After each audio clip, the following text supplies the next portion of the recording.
it's not surprising, of course, that you're sort of controversial and like, piss a lot of believers off because you're talking about these things and just trying to be honest about what's there.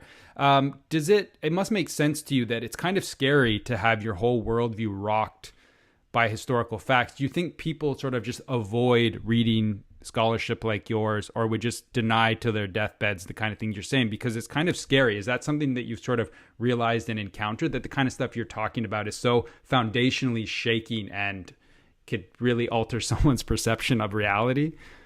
Yeah, I mean, I think that partly explains why I get a lot of hate mail, and some very, a lot of death threats and rape threats and all that kind of stuff. And Like like by email or just people or email oh or my on God. social media, Jeez. sometimes delivered to my work address, Hmm. but like, and I think partly, I mean, it's always horrible to encounter, but like, I think partly the violence of that response is reflects a fear, a real fear that somebody, and it's normally, but I mean, again, I'm so sorry, but it's normally evangelical Christians that send me this stuff.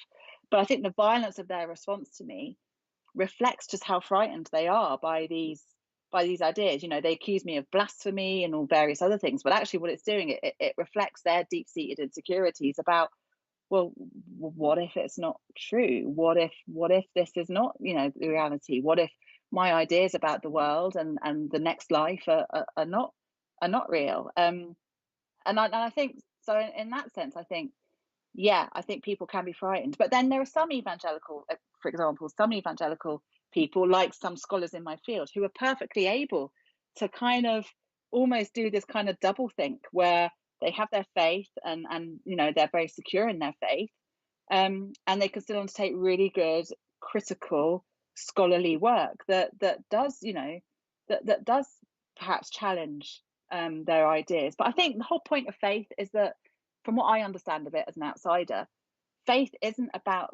faith. I mean, the word says it. It's about, just even if the whole everything tells you, all the evidence points to something being the opposite, you just believe it nonetheless, and that's what faith is. It's a commitment.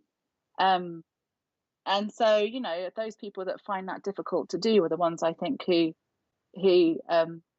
find it problematic, find me problematic.